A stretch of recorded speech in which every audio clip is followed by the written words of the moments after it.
Welcome back everyone, it's Formula E time, Season 5 is finally here, and today in Valencia we had the first test of the brand new Formula E season. Don't worry if you've never watched Formula E before, on this channel I'll be bringing out little guides, little videos to get you up to date, to get you into the swing of things, because this year Formula E is going to kick off like we have never seen before. Brand new cars that you can already see on the screen, they look fantastic. A whole host of new teams and drivers that are really star-studded and have really improved the lineup substantially. It's fantastic to see. But today, the main focus of today's video, obviously, is the testing. So the first test, the first day of testing, a morning and afternoon session took place today, and it was our first chance of the season to really get a look at the new teams, the new drivers, the new liveries, all that good stuff. Very similar to that we saw in Formula 1 back in February. So if you're new to Formula E, you won't really know who's in the championship. On the screen there, you can see the brand new addition to the sport, Team HWA and Stoffel Vandoorne.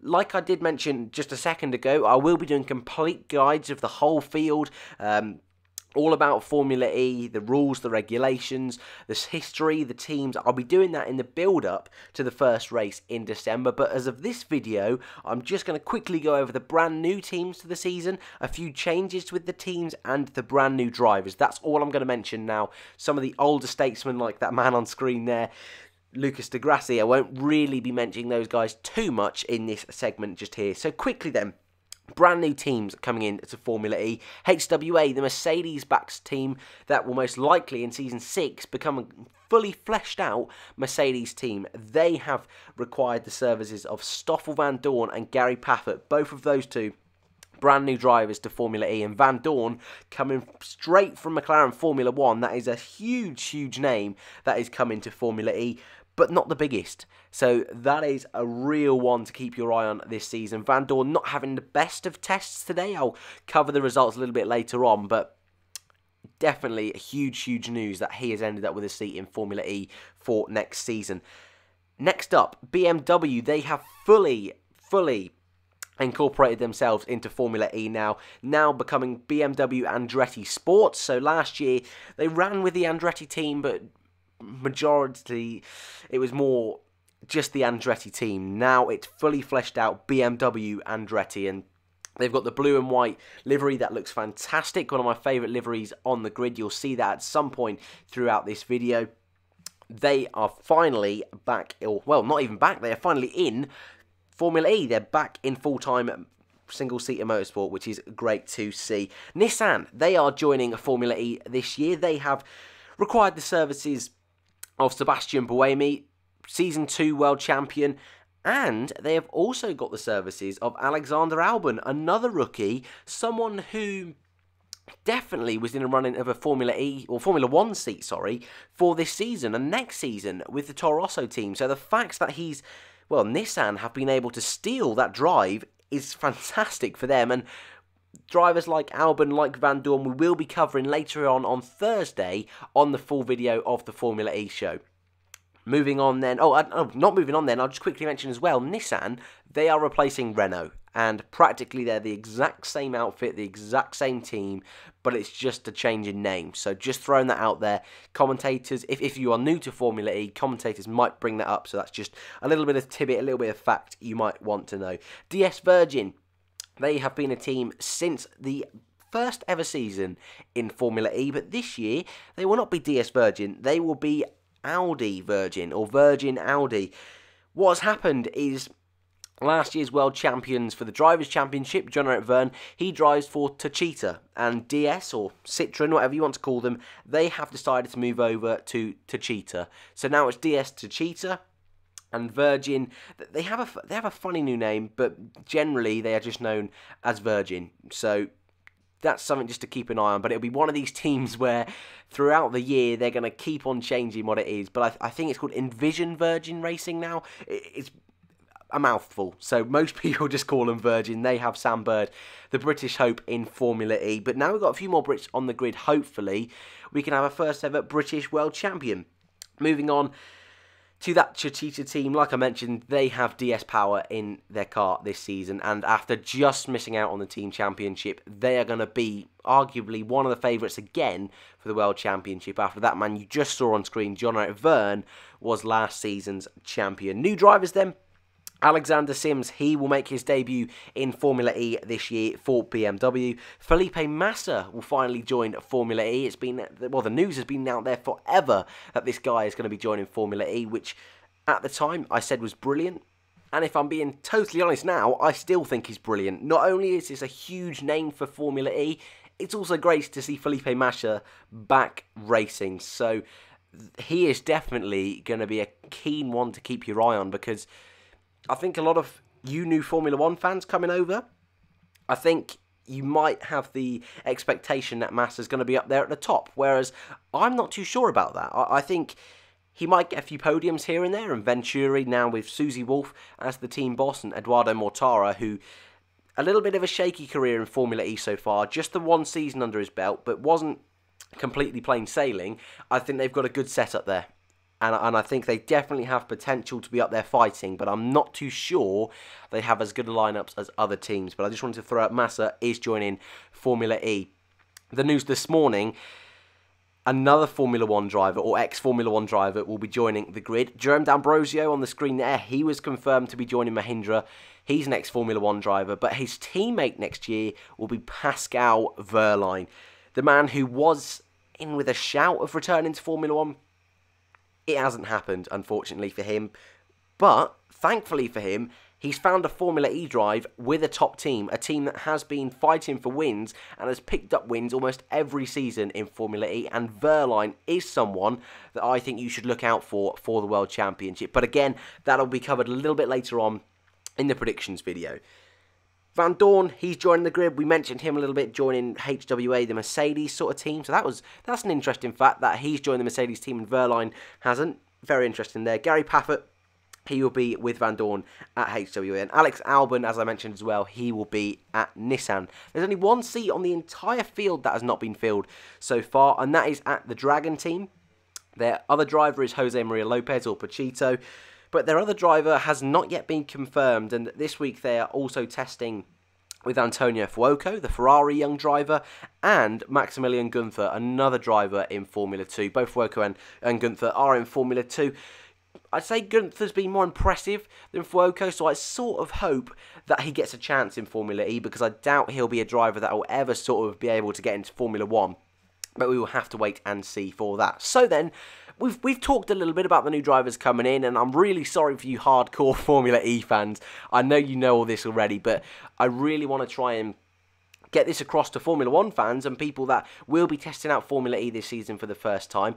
I really want them to really try and engage and not be chucked in at the deep end straight away. So hopefully you can understand that. But let's get into the real nerdy, sweaty stuff that we all love so much. Let's get into testing. Let's get into analysing, divulging all of the times throughout the day. So let's start then with the morning session. So what you can see on screen here is the full list of the morning session times. Now, as you can see, it's not a great looking list, is it? As in, it's not the best graphic I've ever created, but with time constraints at the moment, I just wanted to get it out there, put it out as plain and simple as possible. But disclaimer, I always do a little disclaimer with testing that you can never ever take what is on screen as fact.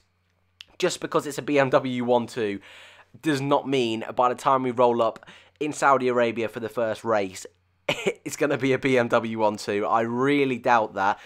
But testing does present an opportunity for us to see the reliability on some sort of cars. It is a spec series, so chassis on all the cars are the same, so we can't really analyse too much aerodynamically. But for me, that is brilliant, because I'm not very good at that anyway. But it's nice just to see some of the drivers back on track. And this year, with the new look of the cars, it's been amazing seeing that. So I've definitely got no complaints about that whatsoever. But let's go through the times then. So the morning times, like I say, was topped by Alexander Sims in the BMW, and Antonio Felix da Costa, one-time race winner, was in P2. Andretti had a difficult year last year, so hopefully for them, with the BMW partnership fully on board this year, they can really push further up the grid. Lucas di Grassi, a man that probably was the driver of the year last year. P3 starting off solid for Audi. Then came the two Techeetah boys of Vern and Lotterer. Vern just edging out his teammate by 0.2 of a second. Daniel Abt, the other Audi driver, in P6. Sam Bird for Virgin in 7th, with Mitch Evans for Jaguar in 8th. The first Nissan of Sebastian Buemi, and the only Nissan to actually take part in this session. Alexander Albon did not take part for currently unknown circumstances, so we're not too sure about that, although there were 2 red flags throughout the session. Then we had Sebastian Buemi in 9th. Felipe Massa in 10th Venturi, the lead Venturi in fact, which is quite interesting considering this is his first season of Formula E and his first real chance of a test, but he did edge out his teammate Eduardo Mortara and did complete fewer laps as well. Something to note there, something to note as well that Mitch Evans had powertrain issues, only completed 15 laps. Eduardo Mortara in P11. Robin Frins making his return back to Formula E, this time with Virgin. He was P12. Tom Dillman, the man on the thumbnail, a beautiful looking car this year, that Neo. I think it might be my favourite livery. I'm not too sure yet. It's between that, the Mahindra, and I think the BMW, but they all look fantastic this year, so it's very difficult to decide. But Tom Dillman finally back with a full Formula E drive, which he deserves so much. He was fantastic last season for the few off races he did with Venturi, so it's fantastic to see him alongside Oliver Turvey in Neo.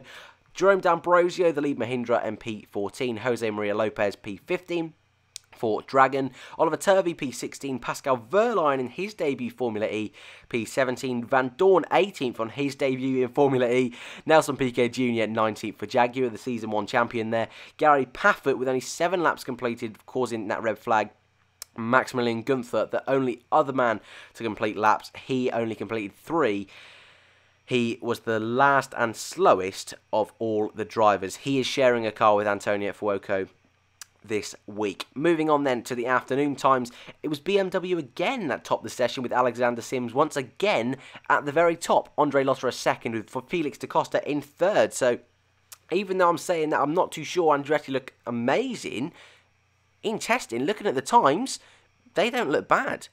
And whereas in Formula 1 it's very easy to sandbag with different aero parts, different fuel loads, different tyre setups, that's harder to, much harder to do in Formula E. So that is something that is definitely nowhere near going to be on the scale of Formula 1, the sandbagging. So BMW clearly have some good pace going into this season, but take everything with a pinch of salt. Audis were then 4th and 5th, but D'Ambrosio, who was near the bottom half of the top 10, or of the field even, in the first practice, was ended up in P6. So that sort of is a perfect example on how these times can just completely fluctuate. And even look on screen now, Pascal Wehrlein in 13th. He was only 1 second off the top time by Alexander Sims. 7th was John-Eric Vergne for Techeetah, 8th Buemi, 9th Lopez, 10th Massa.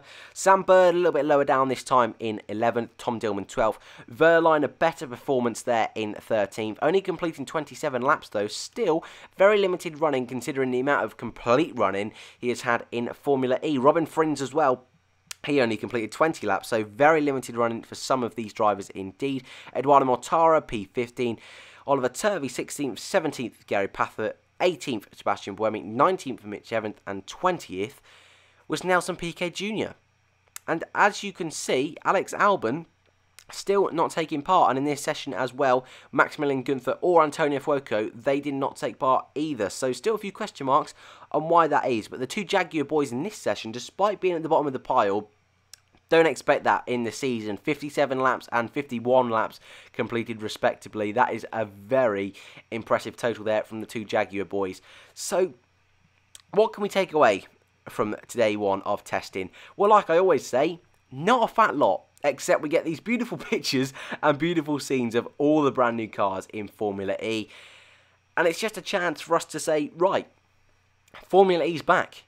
Formula E is now gearing up for Season 5. And like I say, Formula E content is now going to become a weekly thing once again on this channel as we gear up for Season 5. So if you've never tried out Formula E before, keep your eye out for that, because I'm hoping to make it as user-friendly as possible for you guys. And if you just fancy you know what, let's give it a go. Please try. And even if you don't fancy, and this was your attempt, and you don't feel like it, fair enough. I can't really take that away from you. But what I can say is tomorrow is the return of the F1 show.